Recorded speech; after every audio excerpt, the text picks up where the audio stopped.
കേരളത്തിന്റെ മുഖ്യമന്ത്രിയായ പിണറായി വിജയനെതിരെ കടുത്ത ആരോപണങ്ങൾ പല വഴിയിൽ നിന്നും എത്തുന്നുണ്ട്. എന്നാൽ അദ്ദേഹം കൈകാര്യം ചെയ്യുന്ന ആഭ്യന്തര വകുപ്പും ഒരു വൻ പരാജയമാണ് എന്ന് തിരുവഞ്ചൂർ രാധാകൃഷ്ണൻ MLA സഭയിൽ ഉന്നയിക്കുമ്പോൾ അതിന് കൃത്യമായ കണക്കും അദ്ദേഹം സഭയിൽ അറിയിക്കുകയും ചെയ്തു. സംസ്ഥാനത്ത് 2023 രജിസ്റ്റർ ചെയ്തതിനേക്കാൾ കൂടുതൽ പോക്സോ കേസുകൾ, സംസ്ഥാനത്ത് 2023 നടന്നതിനേക്കാൾ കൂടുതൽ IPC സെക്ഷൻ വകുപ്പിലുള്ള ക്രിമിനൽ കേസുകൾ, സംസ്ഥാനത്ത് 2023 നടന്നതിനേക്കാൾ കൂടുതൽ സൈബർ ക്രൈമുകൾ, അങ്ങനെ ആഭ്യന്തര വകുപ്പിന്റെ കീഴിൽ വരുന്ന എല്ലാ തരത്തിലുമുള്ള തെറ്റുകളെയും ചൂണ്ടിക്കാട്ടിക്കൊണ്ടാണ് തിരുവഞ്ചൂർ രാധാകൃഷ്ണൻ നിയമസഭയിൽ മുഖ്യമന്ത്രി പിണറായി വിജയനെതിരെ രൂക്ഷമായ ആരോപണങ്ങൾ കണക്ക് വെച്ചുകൊണ്ട് ഉന്നയിച്ചത്. ദൃശ്യങ്ങൾ കാണാം. സാർ, ആഭ്യന്തര വകുപ്പിനകത്ത് നടന്നുകൊണ്ടിരിക്കുന്ന കാര്യങ്ങൾ വളരെ കഷ്ടമാണ്. അങ്ങത് അറിയണം. അറിഞ്ഞിട്ടുണ്ടോ ഇല്ലയോ എന്ന് എനിക്കറിയില്ല. ഈ ആഴ്ച നമ്മളെ സംബന്ധിച്ചിടത്തോളം സേഫ് പീരീഡാണ്. കാരണം ആരോടും അമാന്യമായി പെരുമാറരുത്, അവരോടെല്ലാം മര്യാദയ്ക്ക് നിൽക്കണം. നിയമസഭാ സമ്മേളനമാണ്, അവിടെ ഗവൺമെൻറ്റിനെ വിഷമത്തിലാക്കരുത്. അതുകൊണ്ട് അവരുടെ സഹകരണം തേടിക്കൊണ്ടുള്ള നമ്മളുടെ DGPയുടെ വകയായിട്ടുള്ള വാട്സപ്പ് മെസ്സേജാണ്. എനിക്ക് സമയം കിട്ടാത്തതുകൊണ്ട് അല്ലല്ല, എന്നാ അദ്ദേഹം പറഞ്ഞ കൃത്യം ഞാൻ പറയാം. എന്താ ചോദിക്കാൻ എന്തെങ്കിലും ഉണ്ടോ? സമയം ചോദ്യം സമയം അല്ല, എന്നാ വഴങ്ങുന്നില്ല. അത് പറയാനാണ് ഞാൻ ചോദിച്ചത്. ആയിക്കോട്ടെ, ഞാൻ വഴങ്ങുന്നില്ല. ഇന്ത്യ മുന്നണി, ഇന്ത്യ മുന്നണി ഇതെടുത്ത് ചെവി വെച്ചാ മതി. ഇന്ത്യ മുന്നണി. ശ്രീ തിരുവഞ്ചൂർ രാധാകൃഷ്ണൻ, അങ്ങേക്ക് 8 മിനിറ്റ്. സർ, ശബ്ദഘോഷം കൊണ്ടൊരു തെരഞ്ഞെടുപ്പ് വിജയത്തെ നമുക്ക് മറികടക്കാൻ കഴിയില്ല. ഞാനതുകൊണ്ട് വേറെ നമുക്ക് ആക്ച്വലായിട്ടുള്ള കാര്യങ്ങളിലേക്ക് കിടക്കാം.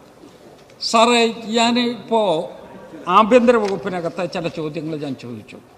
സാറ്, ആഭ്യന്തര വകുപ്പിനകത്ത് നടന്നുകൊണ്ടിരിക്കുന്ന കാര്യങ്ങൾ വളരെ കഷ്ടമാണ്. അങ്ങത് അറിയണം. അറിഞ്ഞിട്ടുണ്ടോ ഇല്ലയോ എന്ന് എനിക്കറിയില്ല. സാർ, ഇവിടെ IPC കേസുകളുടെ എണ്ണം ഇപ്പോൾ 22,680 കഴിഞ്ഞ വർഷത്തേക്കാൾ കൂടിയത്. അത് വിജയമാണ് എന്ന് വാദിച്ച് അത് സ്ഥാപിക്കുകയാണെങ്കിൽ എനിക്ക് കുഴപ്പമില്ല. കുട്ടികൾക്കെതിരായിട്ടുള്ള അതിക്രമം 5,640 പഴയതിനേക്കാൾ വളരെ കൂടുതലാണ്. സൈബർ കേസുകൾ ഇപ്പോൾ ഉള്ളത് 3,295 കഴിഞ്ഞ വർഷത്തിനേക്കാൾ ഇരട്ടിയിൽ കൂടുതലാണ്. സാർ, സ്ത്രീകൾക്കെതിരെയുള്ള അതിക്രമം ഇപ്പോഴുള്ളത് 18,980 പഴയതിനേക്കാൾ വളരെ കൂടുതലാണ്.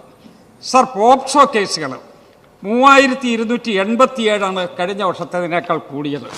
സാർ, ഗുണ്ട ആക്രമണങ്ങൾ നമ്മുടെ നാട്ടിൽ സർവ്വസാധാരണമായിട്ട് വരികയാണ്. സാർ, ഗുണ്ടകളും പോലീസും തമ്മിൽ നെക്ക് നെക്കായിട്ട് സന്തോഷപൂർവ്വം നടന്നുകൊണ്ടിരിക്കുകയാണ്. സാർ, ഇതിൻ്റെ അടിസ്ഥാനത്തിലായിരിക്കും DGPയുടെ ഒരു വാട്സപ്പ് മെസ്സേജ് എല്ലാ പോലീസ് സ്റ്റേഷനിലും SHOമാർക്കുണ്ടായിരുന്നു.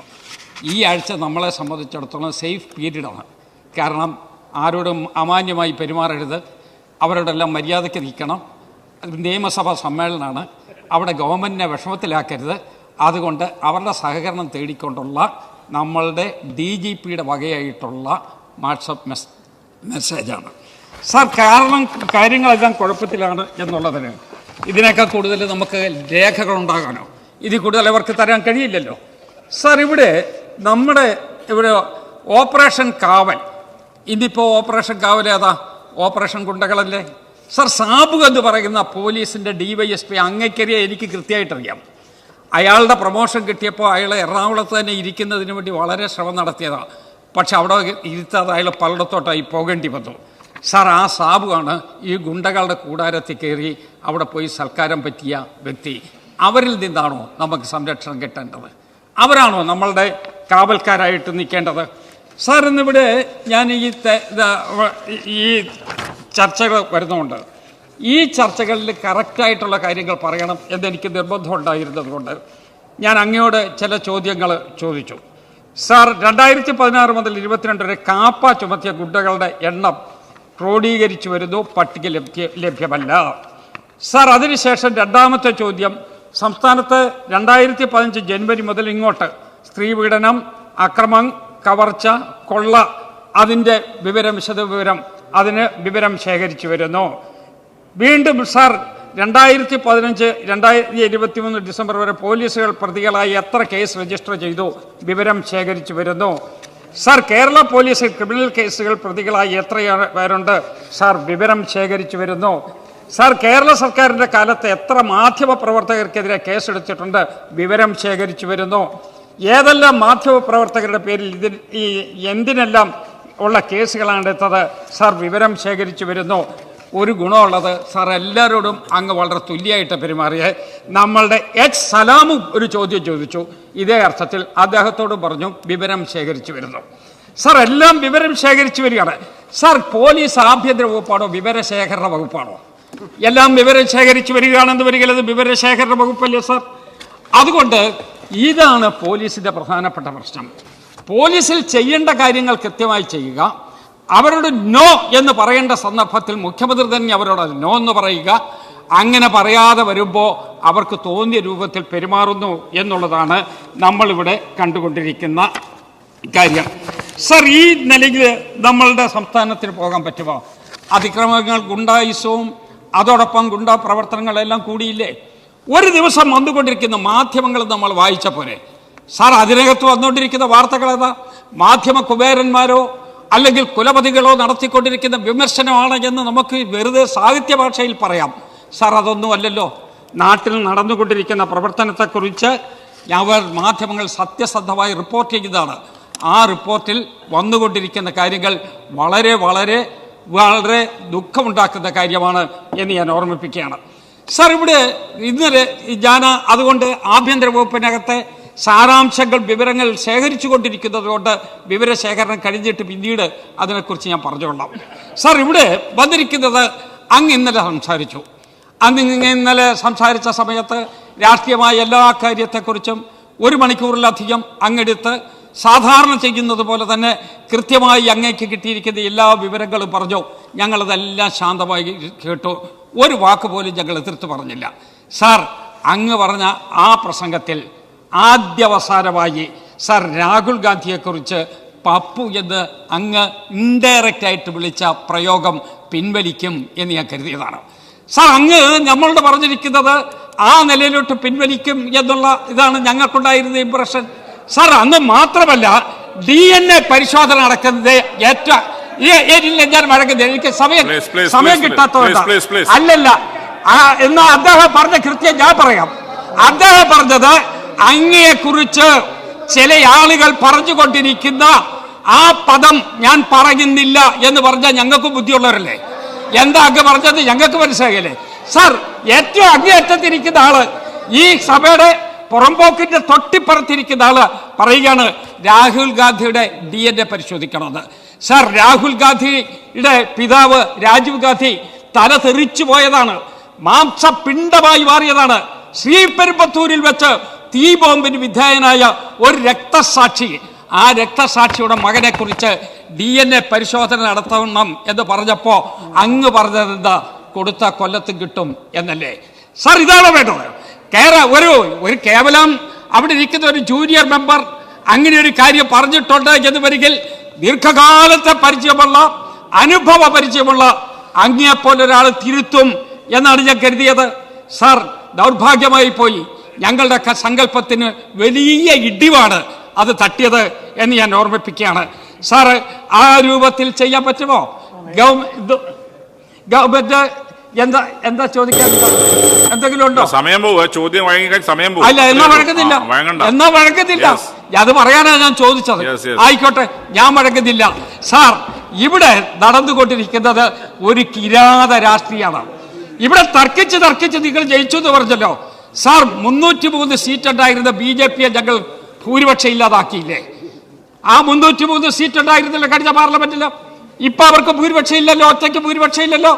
സാർ, 45 പേരുണ്ടായിരുന്ന ഞങ്ങൾ 102 വർദ്ധിച്ചില്ലേ? അത് ഞങ്ങൾക്ക് പരാജയമാണോ? സാർ, ഞങ്ങൾ ഓരോ സ്റ്റെപ്പും മുന്നോട്ട് വെച്ച് പോവുകയാണ്. അതിനുവേണ്ടി സാർ, ഈ കിട്ടിയിരിക്കുന്ന 102 സീറ്റിൽ എവിടെയെങ്കിലും ഈ പറയുന്ന BJPയെ തോപ്പിക്കുന്നതിന് വേണ്ടി അങ്ങയുടെ പാർട്ടിയുടെ ഒരു സഹായം എത്തിയിട്ടുണ്ടോ? 267 സീറ്റോട് കൂടി ഇന്നിപ്പോ പാർലമെന്റിൽ അഭിമാനകരമായി NDA തല ഉയർത്തി നിൽക്കുകയാണ്. അതിന്റെ നേതാവ് രാഹുൽ ഗാന്ധിയാണ്. ആ രാഹുൽ ഗാന്ധിയെ ഇവിടെ ഇന്ത്യ മുന്നണി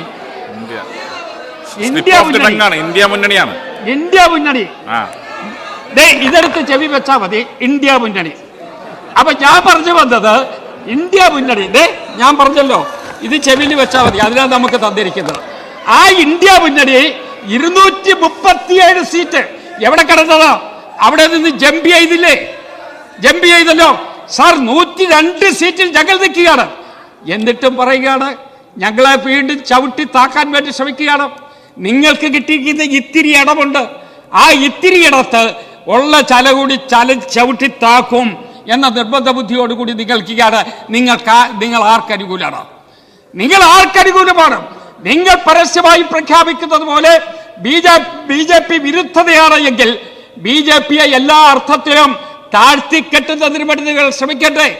ഒരു സീറ്റ് ഞങ്ങൾ തോറ്റു, BJP രക്ഷപ്പെട്ട് എന്ന് പറഞ്ഞ് നിങ്ങൾ കുമ്പോടം കളിക്കുകയാണ് ഇവിടെ. സാർ വേറെ എവിടെ ഞങ്ങളെ അപമാനിക്കാൻ പറ്റുമോ അതൊക്കെ സാർ. ഞാൻ വേറൊന്നും ചെയ്തല്ലോ, ഒറ്റ മിനിറ്റല്ലേ സാർ. എവിടെ ഞങ്ങൾക്ക് ക്ഷീണം വന്നോ അപ്പൊ നിങ്ങൾ ഞങ്ങളുടെ തലയിൽ കയറി നിരങ്ങും. അതേസമയം എവിടെ ഞങ്ങൾക്ക് വിജയം ഉണ്ടായോ അത് പരാജയമാണ് എന്ന് വരുത്തി തീർക്കുന്നതിന് വേണ്ടി നിങ്ങൾ ആ രൂപത്തിലുള്ള ആർഗ്യുമെന്റ് പറയും. സാർ, ഈ രണ്ട് സമീപനം ശരിയല്ല. അതുകൊണ്ട് ആ സമീപനത്തോട് പൊളിറ്റിക്കലായിട്ട് ഗവൺമെന്റ് മാറണം. അതോടൊപ്പം ആഭ്യന്തര വകുപ്പിനകത്തെ ന്യൂനതകൾ പരിഹരിക്കുന്നതിന് വേണ്ടി അങ്ങ് ശ്രമിക്കണം. അത് മാത്രമാണ് എനിക്ക് ഓർമ്മിപ്പിക്കാനുള്ളത്. ഞാൻ ഈ ധനാഭ്യർത്ഥനകളെ എതിർക്കുന്നു. തിരുവഞ്ചൂർ രാധാകൃഷ്ണൻ മുൻപോട്ട് വയ്ക്കുന്ന കണക്കുകളിൽ ഒരു കാര്യം വ്യക്തമാണ്. ആഭ്യന്തര വകുപ്പ് കൃത്യമായ രീതിയിൽ ജോലികൾ ചെയ്യുന്നില്ല. അതായത് സഭ തുടങ്ങുന്നതിന് തൊട്ടു മുമ്പ് DGP കീഴുദ്യോഗസ്ഥന്മാരുടെ വാട്സപ്പ് ഗ്രൂപ്പുകളിലേക്ക് ഒരു സന്ദേശം അയക്കുന്നു. ആ സന്ദേശത്തിൽ പറയുന്നത് കുറച്ചുകൂടി മര്യാദാപരമായിട്ട് ഇനി അങ്ങോട്ടുള്ള ദിവസങ്ങൾ പോകണം. കാരണം സഭ നടക്കുവാൻ പോവുകയാണ്. സഭയിൽ സർക്കാരിന് ഒരു ബുദ്ധിമുട്ടും ഉണ്ടാകാത്ത തരത്തിലേക്ക് നോക്കണമെന്നൊക്കെ പറയുമ്പോൾ സ്വാഭാവികമായും കഴിഞ്ഞ കുറെ നാളുകളായി പോലീസ് ഉദ്യോഗസ്ഥർ നടത്തുന്ന പല ക്രമക്കേടുകളും അല്ലെങ്കിൽ പല പ്രശ്നങ്ങളും തെറ്റുകളും ഒക്കെ കൂട്ടത്തിൽ ചൂണ്ടിക്കാട്ടുന്നുമുണ്ട് തിരുവഞ്ചൂർ രാധാകൃഷ്ണൻ. അങ്ങനെ ആഭ്യന്തര വകുപ്പിനെ കുറ്റപ്പെടുത്തുന്നതോടൊപ്പം തന്നെ മുഖ്യമന്ത്രി പിണറായി വിജയൻ കൈകാര്യം ചെയ്യുന്ന ആഭ്യന്തര വകുപ്പിന്റെ വീഴ്ചകളെ കണക്ക് വെച്ചുകൊണ്ടാണ് തിരുവഞ്ചൂർ രാധാകൃഷ്ണൻ തുറന്നടിക്കുന്നത്.